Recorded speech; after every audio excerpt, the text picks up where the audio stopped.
The night my world shattered. I held my newborn son in my arms, knowing his first breath had stolen the life of the woman I loved most. I wasn't ready to be a father. I wasn't ready to face the sleepless nights, the hunger, the cruel stares of people who thought I would fail. I lost my job. I lost my home. I lost myself. And just when I was ready to give up completely, a child with nothing of his own gave me the one thing I had forgotten: hope. One whisper changed everything. Do you believe that a single moment, a single person, can save a life? If yes, like this video and share your thoughts in the comments. The words still echo in my ears. I'm sorry we couldn't save her. I stared at the doctor, blinking, waiting for him to take it back. My legs shook under me. My throat refused to swallow, and all I managed to whisper was, "No, no, please, tell me she's okay. Tell me she's breathing." He just lowered his head, and I felt the ground slip from under my feet. The smell of antiseptic burned my nose. Machines beeped somewhere down the hallway. Nurses passed by, their shoes clicking against the tiles, their voices hushed. The world was moving, but I was frozen in place. "She wanted me to tell you." She held his hand. "Just before—" The doctor's voice cracked. "His hand." My eyes darted to the small bundle in the nurse's arms. A baby. My baby. The child who cost me everything. When they placed him in my arms, he was so light I was scared I might break him. His skin was warm. His tiny chest rose and fell with shallow breaths, and his eyes squeezed shut like he was fighting the world already. I whispered, "What do I do with you? How am I supposed to do this without her?" The nurse touched my shoulder. "He needs you." I wanted to shout, "I need her," but the words never left my mouth. The baby stirred, making a soft cry. My chest tightened. That sound cracked something inside me. Like the last wall holding back my grief, I pressed my lips against his forehead, tears dripping onto his skin. "I'm so sorry," I whispered. "I should have protected her. I should have—" My voice broke. The baby cried louder, his little fist shaking in the air. I panicked. "Shiro, please don't cry. I don't know what I'm doing. I don't even know how to hold you right." My hands trembled. "Do I hold your head? Like this? Am I hurting you? God, I'm so useless." He didn't care. He just cried harder until I rocked him clumsily against my chest. The nurse tried to help, but I shook my head. No, if I can't even do this, then I've already failed him. Slowly, his crying softened, replaced by tiny hiccups. His head rested against me, and I felt the rhythm of his breathing against my heart. Something inside me shifted. "You're all I have left," I whispered. "I don't know how, but I'll figure this out. I'll be your father. I'll be your mother. I'll be whatever you need me to be." The nurse smiled faintly. "He knows your voice. He's calm now because of you." Her words stabbed me. Calm? I wasn't calm. I was breaking apart inside. My wife was gone, my future raced, and yet here I was, clinging to this tiny life as if he was the only thing keeping me from drowning. I looked down at him again. His face scrunched, then relaxed, as if sleep was winning the battle. My tears kept falling. "I'm terrified. I don't know how to raise you. I don't know how to cook or change diapers or sing lullabies. What if I ruin you? What if I can't give you the life your mother dreamed of?" No answer came, only the soft warmth of his body against mine. And somehow, that silence spoke louder than words. I kissed his forehead again. "No matter what happens, I won't leave you. Not ever. Even if I fail, even if I break, I'll never abandon you." He let out a small sigh, almost like he believed me. I stayed in that chair for hours, rocking him, whispering promises I wasn't sure I could keep. The world outside kept moving, nurses talking, lights flickering, but all I heard was his breathing. When the morning light slipped through the blinds, his cries returned sharper, desperate, louder than anything I'd heard before. My heart raced. "What's wrong? Are you hungry? Sick? Do I call someone? Please don't cry, please don't." And in that moment, it hit me. Promises are easy in the quiet of a hospital room. But survival, the screaming, messy, terrifying kind, that was going to be the real battle. His cries echoed in the hospital room like alarms I couldn't switch off. I bounced in my arms, clumsy and desperate. Hey, hey, I'm here, I whispered, though I had no idea what I was doing. Do you want milk? Sleep? What do babies even want? The nurse peeked in. He's hungry. Hungry. Of course. She handed me a bottle, and my hands shook so badly that milk dribbled down his cheek. I cursed under my breath. I'm sorry, little man. I'll get better, I swear. By the time we left the hospital, exhaustion clung to me like a second skin. Nights blurred into mornings, mornings into nights. The apartment felt too quiet without her laugh, yet too loud with his crying. One night, I sat on the couch with him wailing in my arms.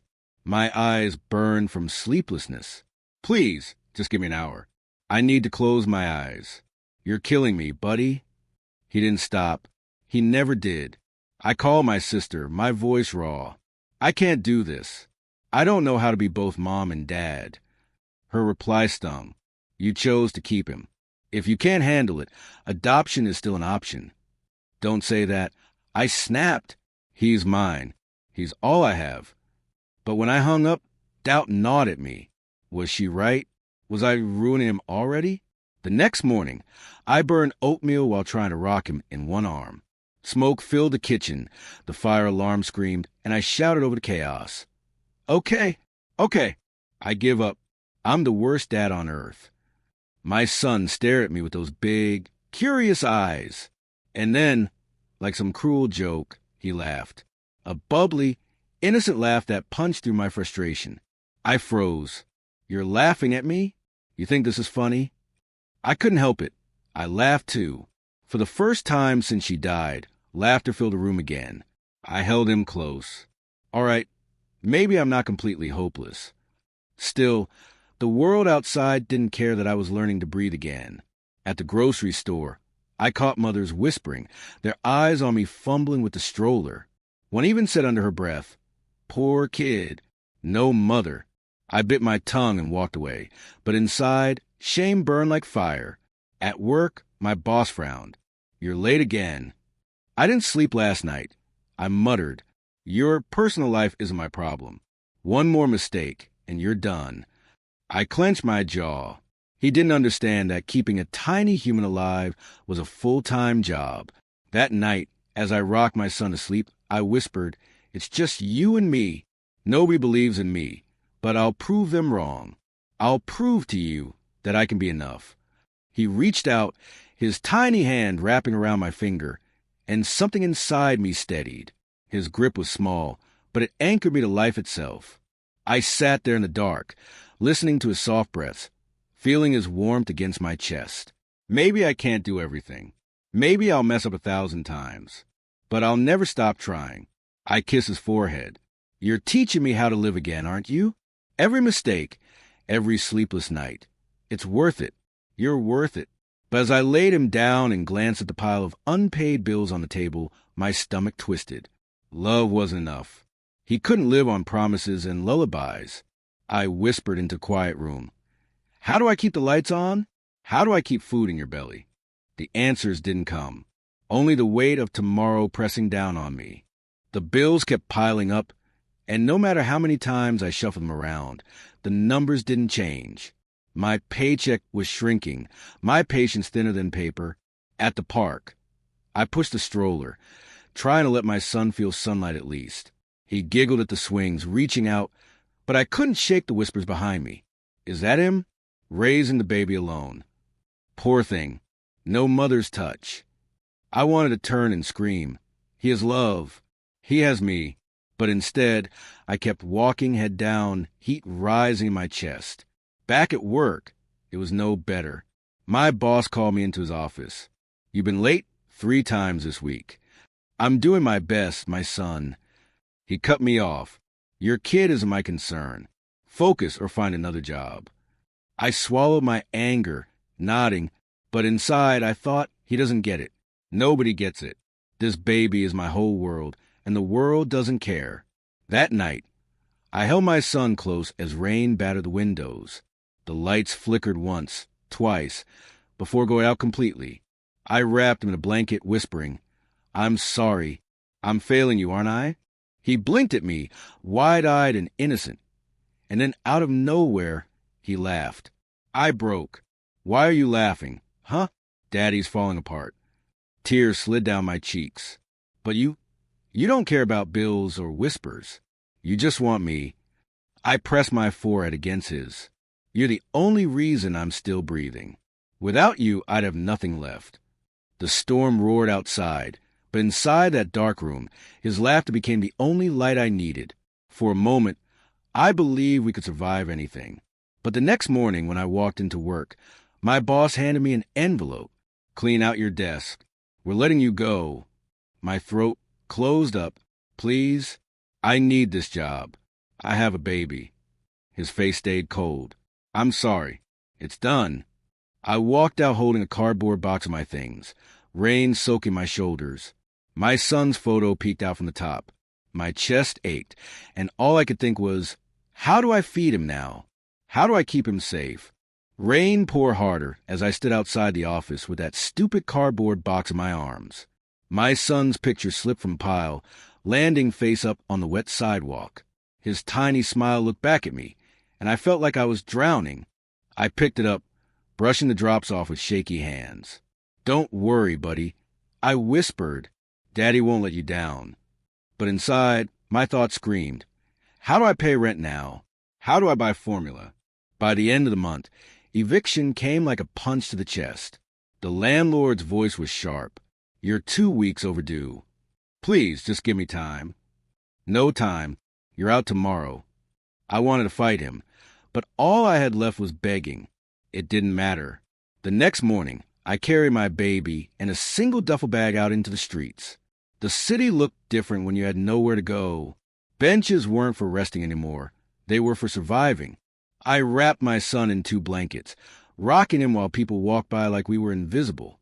At night, I sat under a bridge, listening to cars rushing above. He whimpered softly, his little fists curling against my chest.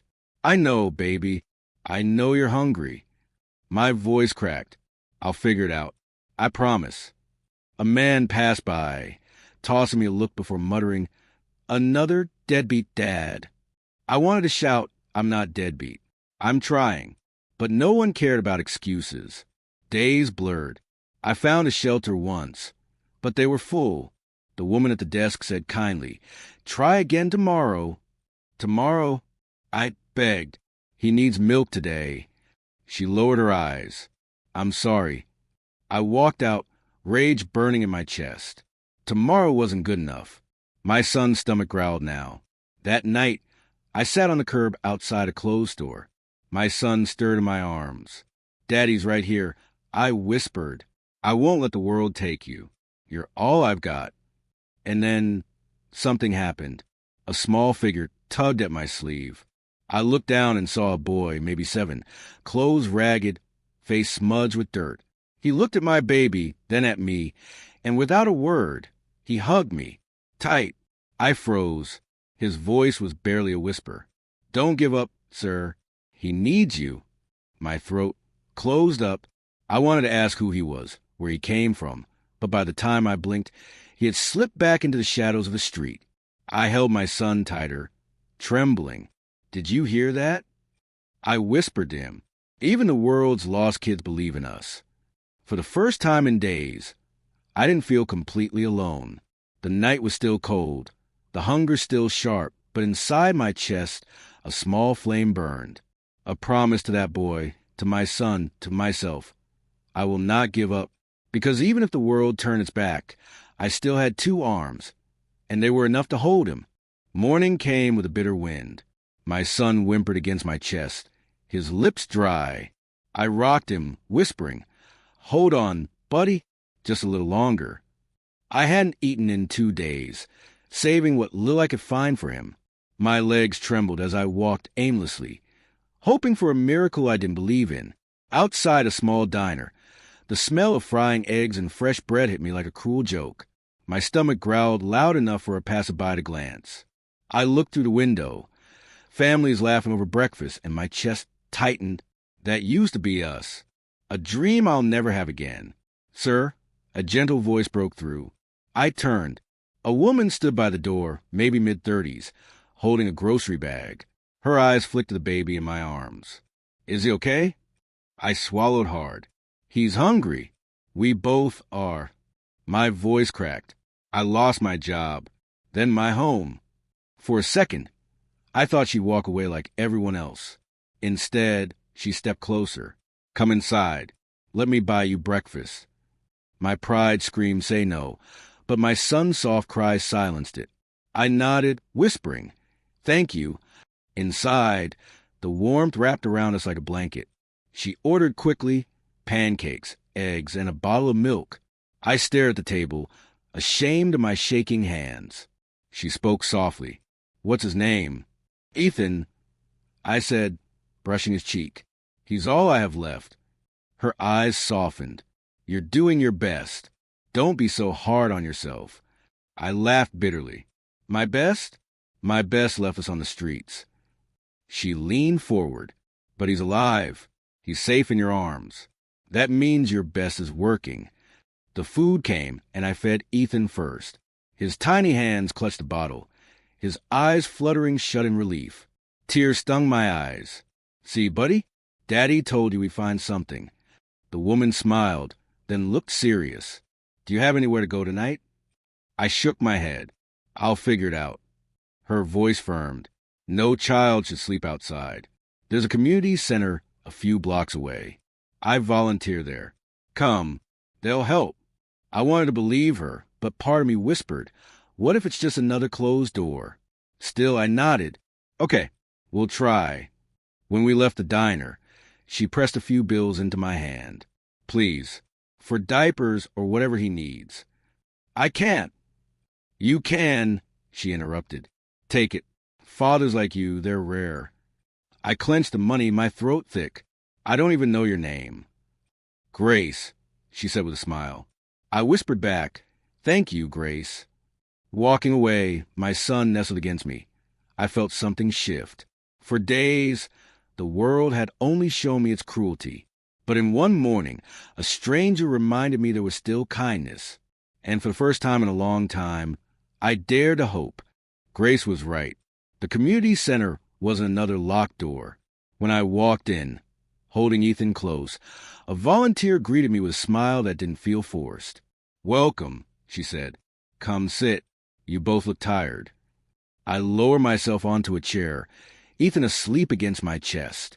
For the first time in weeks, no one stared at me like I was a failure. A man approached, clipboard in hand. I'm Daniel, program coordinator. Grace told me about you. Let's talk. My voice wavered. I don't need charity.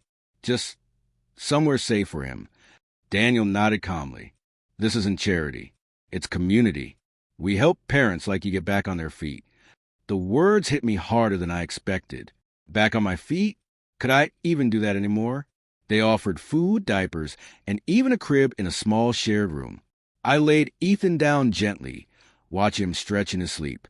My chest ached with relief. That night, Daniel sat across from me. You used to work? Yes. Warehouse job. Lost it when I couldn't keep up after my wife died. He was quiet, then said softly, I'm sorry, but you're still here. That means you haven't given up. I laughed bitterly. Feels like I do every day. But you don't, he countered. Because every morning, you wake up and fight for him. That's strength, whether you see it or not. His words dug deep. Maybe strength wasn't about never breaking. Maybe it was about breaking and still moving forward. The next days blurred into routine. Warm meals. Quiet nights. Ethan's laughter filling the tiny room. One morning, Grace stopped by. Look at him, she said, tickling Ethan's feet. He's thriving already. I smiled for the first time in weeks. He gives me a reason to keep standing. Grace tilted her head. And maybe now it's time to find a job that gives you a chance too. Her words lit a spark. Could I really try again? I talked to Daniel. I'll take anything. I don't care how hard. I just need to provide for him. He nodded. There's a training program. Part-time to start. Will help with childcare. My chest tightened. You'd really do that? That's what we're here for, he said simply. That night, as Ethan slept, I whispered, "Did you hear that, buddy? Daddy's going to work again. Maybe not today, maybe not tomorrow, but soon we're going to be okay." And for once, I believed my own words. I wasn't healed. I wasn't whole, but I was standing again.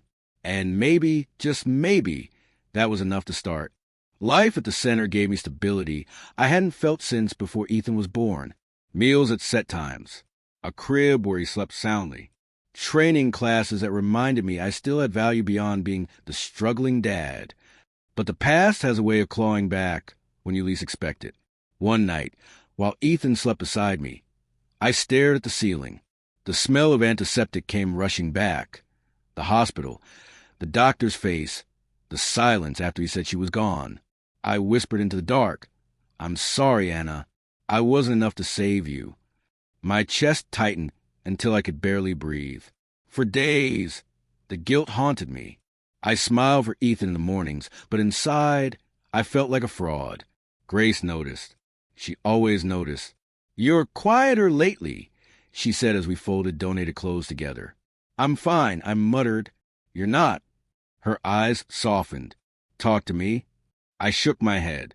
Talking won't bring her back.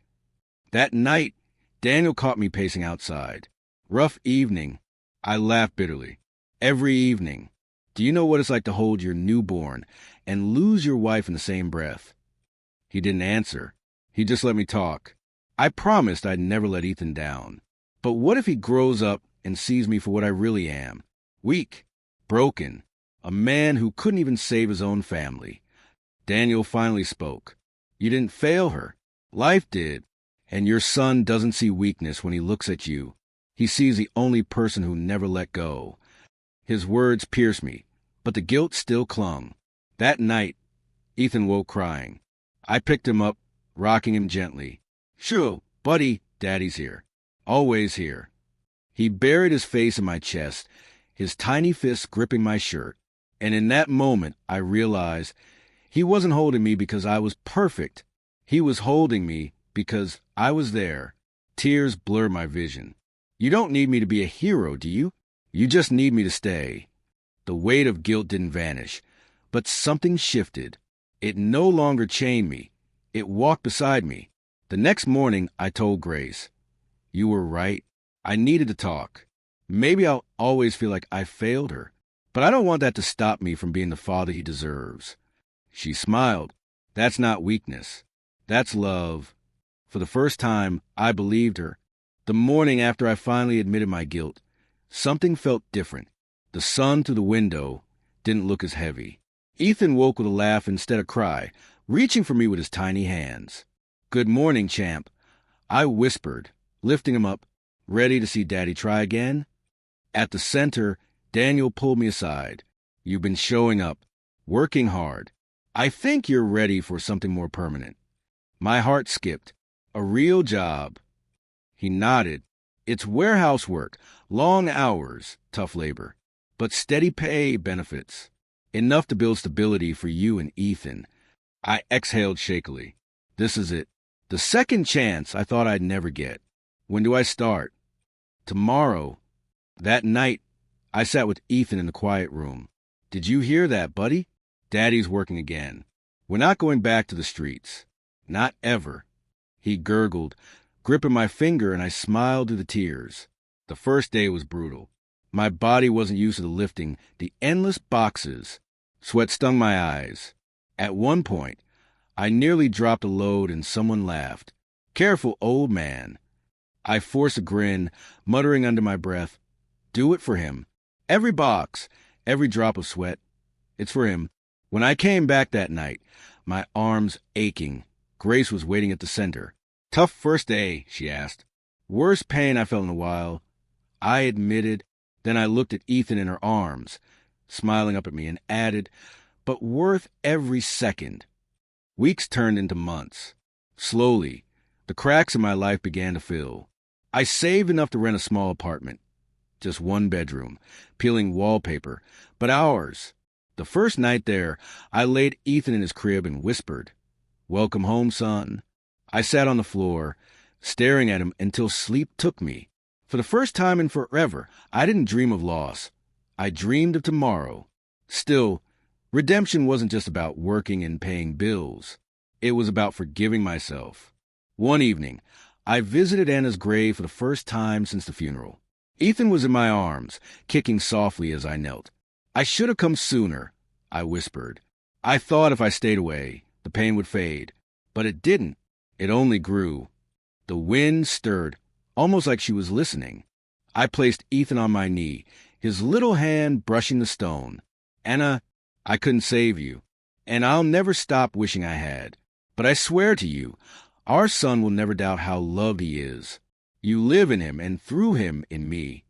My voice cracked. "I'll carry both of us. Always." Ethan babbled, almost as if answering. I kissed his head and stood, lighter somehow. Walking back, I felt something I hadn't in years. Peace. Not perfect peace, but enough. That night, as I tucked Ethan into bed, I whispered, "We made it, buddy. We're not just surviving anymore. We're living. And that's our redemption."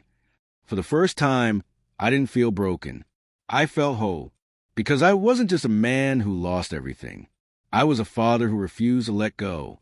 The apartment was small, but it was ours. The peeling paint didn't matter. The cracked tiles didn't matter. Ethan's laughter filled every corner. One evening, after a long shift, I carried him back from the park. The sky was painted in oranges and pinks. He clutched my collar with his tiny fist, mumbling nonsense words only he understood. As I crossed a quiet street, I noticed a boy standing by the corner. Dirty clothes, messy hair, eyes too old for his face. He couldn't have been more than 7. Something about him pulled me in. "Hey, you okay?" I asked softly. He didn't answer. Instead, he stepped forward and suddenly wrapped his arms around my leg. Before I could react, he whispered, voice trembling, "Don't leave him the way my dad left me." I froze. My throat closed. What did he just say? I bent down, Ethan still in my arms. "What's your name?" The boy shook his head, tears streaking his dirty cheeks. "Doesn't matter. Just don't let him grow up alone." His words cracked something inside me I didn't know was still whole. I pulled him into a hug, Ethan squirming between us. My chest shook as tears poured out. "I won't," I whispered fiercely. "I swear to you I'll never leave him. Not ever." The boy stepped back, wiped his face, and before I could ask more, he darted into the alley and disappeared.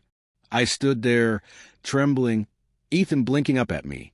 His tiny hand patted my cheek like he understood. "Did you hear him, buddy?" I whispered. He reminded me what matters most. That night, I barely slept. The boy's words echoed in my head like a vow carved into stone. Don't leave him. In the morning, I called Daniel. I want to do more than just work and survive. I want to help kids like him, kids who've been abandoned. Daniel's voice carried warmth. "That's a powerful step. Let's see what we can do." For the first time in my life, I wasn't just living for Ethan. I was living to make sure no other child whispered words like that again. But the truth was, taking that step would mean facing more of my fears than I ever had before. Weeks passed, and my routine began to change. Work filled my mornings, but evenings I spent at the community center. Daniel let me shadow him, watching how they cared for kids who had nowhere else to go. One evening, I read a storybook to a group of children. Ethan sat in my lap, babbling happily while the others leaned in, eyes wide. Their laughter filled the room, and for the first time, I felt whole. Afterward, Grace pulled me aside. "You belong here," she said. I chuckled nervously. "I'm no teacher." She shook her head. "No, you're something better. You're proof that broken people can still give love." Her words sank deep. Maybe my scars weren't just wounds. They were maps for others lost in the dark. But it wasn't easy. Some nights, I came home bone-tired, wondering if I was stretching myself too thin. Ethan would cry, and I'd feel the old fear creep back. What if I can't handle this? What if I fail him? One night, as I rocked him to sleep, I whispered, "Am I enough for you?" His tiny fingers grabbed my beard, tugging until I laughed through the tears. His eyes sparkled like he already had the answer. Yes, Daddy, you're enough. The next week, Daniel handed me paperwork. We've talked it over. If you're serious, we want you to join officially. Part-time youth worker. Paid. And one day, maybe more. My chest swelled. Me? After everything? He smiled. Especially after everything. Who better to understand these kids than someone who's walked the same road? I signed without hesitation. That weekend, I took Ethan back to the park where I first saw that boy. I looked around, half hoping he'd appear again. He didn't, but I still whispered into the evening air. I kept my promise. To him, to you, to myself. Ethan giggled in my arms, pointing at the sunset, and I realized something. I hadn't just survived. I hadn't just healed. I had transformed. From a broken man into a father who refused to let go. From a single dad fighting in the dark into a light for kids who had no one else. And as I carried Ethan home, I whispered my final vow. You'll never walk this world alone. As long as I breathe, you'll have me, and I'll make sure every child I meet knows the same love. That was the day I stopped being a man crushed by loss. That was the day I became a father not just to my son, but to every child who needed hope